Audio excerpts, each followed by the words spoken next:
The last chapter. Behind the curtain. Hokhiba thogdok matek sing asining singluraga thamoi hena kaisarattu. Ngasidi akaiba thamoi asina pirakpa chainana hiki klauna makhol thokna kaphali. Laibak thibi sajibugi purnima nangi nangalna thamoi amabudi matam chuppagi laiman oihali. Khajin khraba phijangni amuk khanna amuk uba phanglaroi nasidagi saktamasi. Phijang marumda matam chuppagi adumak lochinduna leikragani. Kangkhong chairaba Imphal Japanese singi bomgi attack paung mathang yaurai. Darjeeling da lairik tamduna lairibi majaibi ama thambal sanagi nakongda yaurai. Masado amukka hena ipai hawi. Magi mama mapa machin manau singdu karamba phibamda lairamgadoino khallubada hena pukning waba haibadu kham thengna wai. Darjeeling da laiba telegram office ta chatlaga mayumgi pau launaba honai. Paudi thagre adaba khudakta pakhumdi phanggadauba natri. Nongmani nidi tangai phadana changkhini. Ngasi su telegram office asida magi mamanabi Radhika cheneri. Office tagi thoraklaga kapli thambal sana. Radhika na thambalbu themjilabasu dariba awabu pawaduna ingtha tapthana leibadi ngamjadi.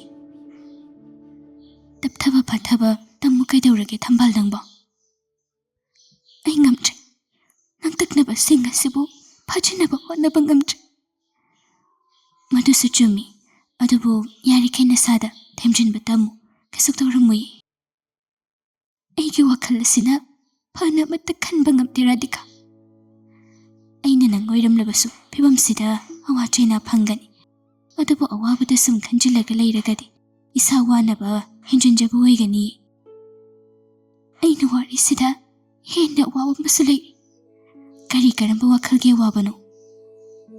Chahi lisang kaya wana ngaijarapa magi mapausu ai tani. Lanphamsida mabu awaphamda taramgadra masita aina wajab kaisuk thoidokpa tauramloida. Asamna wari shana sana awabana yumlamba thambalbo themjeli. Somdana kamdauri sana leibakta nongmagi langi lalong kansilai.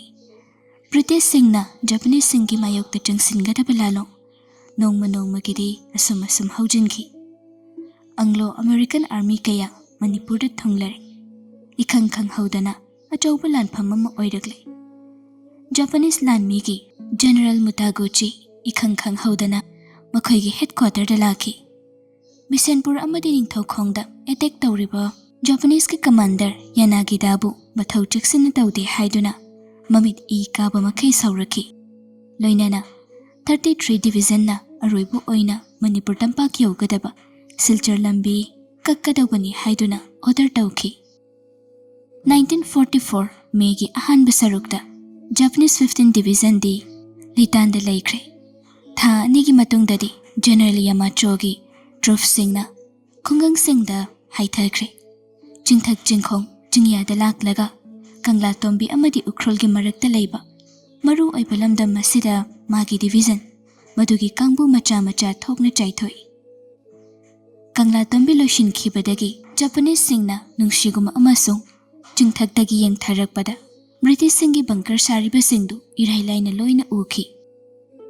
Somdana kamdauri Imphal sagol mangi lambida leiba taret khul khungangdagi khajik chatlaga lambigi oiroi pangba nongchup pangna leiba nungsigum hairiba chingaduda British sing amadi Japanese singi marakta akanba khut thoknaki. Nungsigumgi lanpham asida Japanese sing British singi khutta maithiba nangki. Japanese singna nungsigum lanphamda maithikhraba matong atopa mapham kayada soknaba lanpham singsu tapna loishilagli. British singi khutta ngamnamak Japanese singna loina maithiba nangi. British na maipakpagi pawasi khonthang yaina prithibigi mapham pumnamakta sandokre. Japanese sing hainingai leitana awaba kaya mayoknaki. Landa maithiraba Japanese army amana hairamki. Takane no hana makhoigi Japanese singi marolda hairibasi artha handokpadadi awang bapamel da satkhrabi aikhoine hekluba ngamdrabi. Lando adumak loire, lan loirakpaga kaiga thambal sana sumayumda thoglai. Masu mahi masing tamba loire. Nomagi numit, mamagi mapam, moiranglamda maikai panglai. Moiranglam khai mapa yaurakpadani, tayumbadu makhutna mayaudana leplaga leirambadu. Mi thaduna pau haikibani, tayumbaga unanaba haidana. Mafam chaba upal amagi makhada, anidu unare, kuirabagi tungda. Oiramliba magi phibam adu ubada ninghanei thamba. Adubu, amuktandi unagi, arepa makhange haiduna laklibani. Anidu ngaihakti wa amangangnaba ngamda tumina yengnaduna lay. Wa hekta hawdoknaba ngamde, adubu thamba, ngasi matam kuirabagi tungda, tayumbabu ujabase, aduki matik apenba pokjay. Adubu mitludagi pigi irik natana wahayamata haiba ngambagi thaunadi leite. Aduga tayumbasu yengjaba natana wahayamata haiba ngambagi matik leijade. Ngaihak mikub khara tumina layuraba matung thambalna. Kamdauri, nungairibra?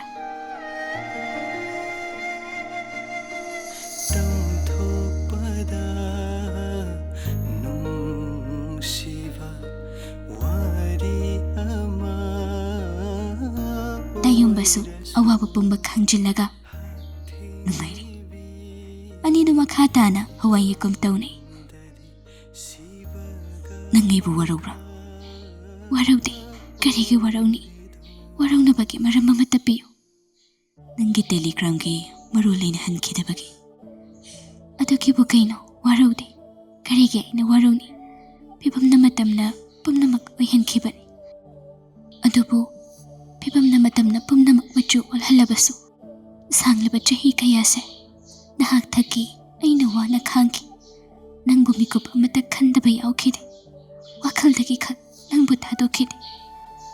Hujikti aigi wakhal khalluranu. Bu machena panbadagi miga mimanaba ngamdraba. Punsisigi amu wakhal khalluranu. Khallubagi kanapamsu leiraroi majaibema. Ai matik jadaba. Miga mimanaba ngamdaba. Soinairaba misakama haibadu oire. Aigi maramgi wakhal khallaga punsibu chanainaba oina thokani. Aidi khangani. Kanana nangbu soinai hairiba. Aigi phamdadi khwaidagi matik chaba misakama. Nangbu aigi punsi khongloi oijaki khallebani. Taha taha lobu phiribna. Lekha tana chungthakibasu yai. Phiribto hangdokpiyo. Isani yana lauraba phiribni. Aidi hongba ngamloi. Khutna ma yaudraba, mimanadraba ina karino hojik tawgadaba. Nangbu nungaina khak thamba ngamla. Kanana nangonda adumna hairibanu. Mina haiba haidaba, madugi thirunu. Ai mung matik jadaba misakama. Malemgi mafam asida khak leiramla. Malem sida leiriba, miyam lagdagi nang mung matik jaba misakama di leite. Adugira, telegram halakhidabadu. Aina nangonda telegram tawki. James Ibe mamayol sanagi mingda nangonda piyo haiduna. Nangi telegram do ay pangki. Nangne bunung sibirambagi ay nakayada pinjakiba. Ay supantada nangi telegram hanbalaklam. Telegram office da laklaga telegram tawrami. Nang napirak pa telegram do di ingonda yawrakhidi. Maramdi.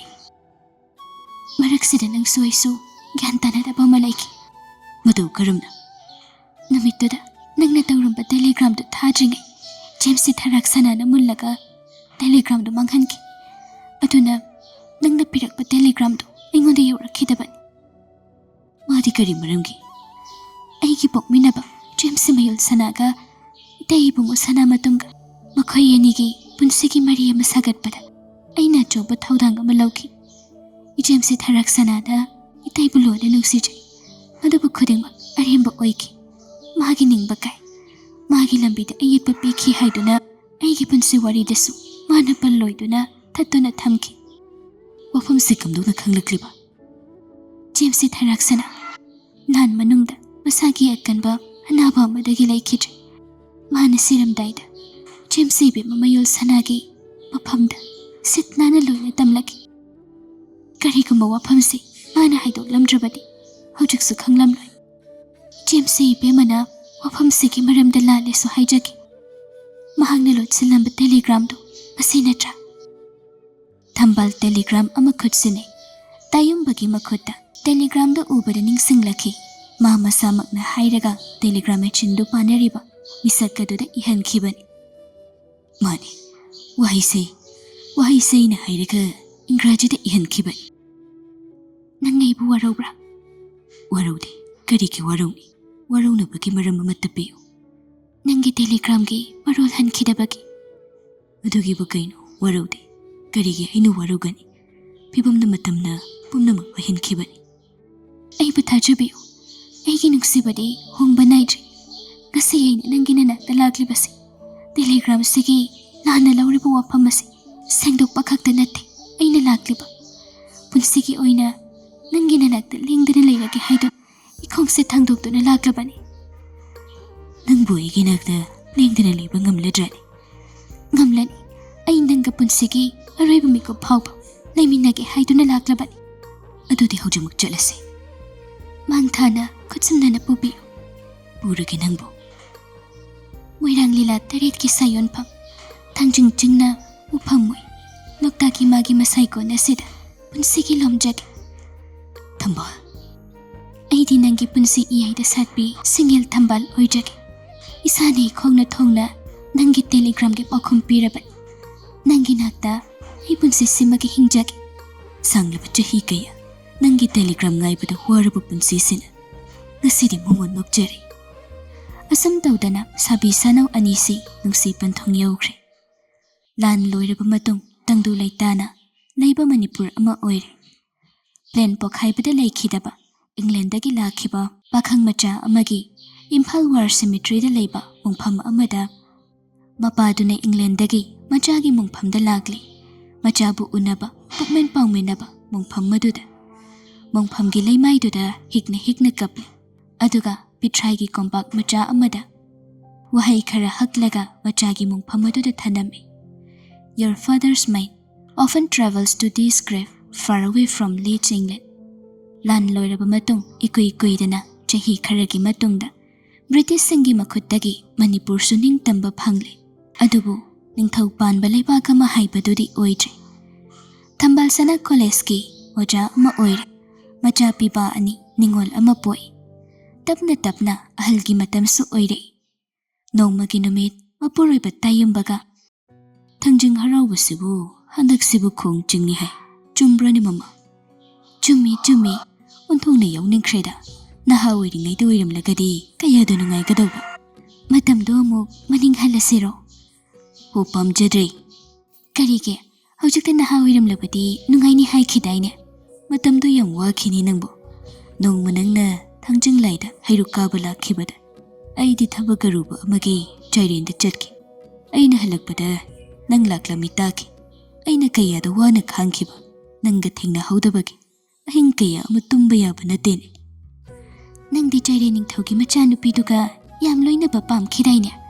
ꯃꯥ ꯎꯔꯗꯤ ꯅꯪꯗꯤ ꯂꯣꯏꯖꯈꯤꯕꯅꯤ, ꯑꯩꯒꯁꯦ ꯂꯣꯏꯅ ꯀꯥꯎꯈꯤꯕꯅꯤ꯫ ꯍꯤꯒ ꯇꯣꯡꯂꯒ ꯈꯨꯃꯟ ꯈꯣꯏꯔꯝꯕꯒ ꯆꯠꯈꯤꯕꯗꯣ ꯅꯤꯡꯁꯤꯡꯂꯨꯔꯒ ꯌꯥꯝ ꯁꯥꯎꯅꯤꯡꯉꯤꯗ ꯍꯧꯖꯤꯛꯇꯗ꯫ ꯅꯪꯗꯤ ꯀꯦꯒꯦ ꯄꯥꯈꯪ ꯀꯌꯥꯅ ꯈꯨꯔꯛ ꯍꯥꯡꯗ ꯏꯀꯣꯏ ꯀꯣꯏꯈꯤꯕꯗꯣ, ꯂꯤꯀꯣꯟ ꯃꯐꯝꯗ ꯍꯤꯒꯠꯅꯕ ꯀꯌꯥ ꯑꯩꯗꯤ ꯆꯥꯛꯂꯝꯃꯣꯏꯗꯧꯕ ꯃꯥꯟꯕ꯭ꯔꯣ?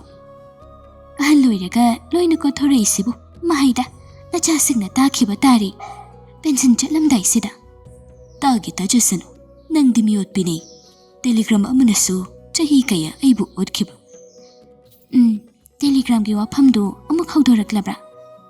ꯀꯥꯎꯕ ꯉꯝꯗꯦ꯫ ꯑꯗꯨꯉꯩꯒꯤ ꯇꯦꯂꯤꯒ꯭ꯔꯥꯝ 1940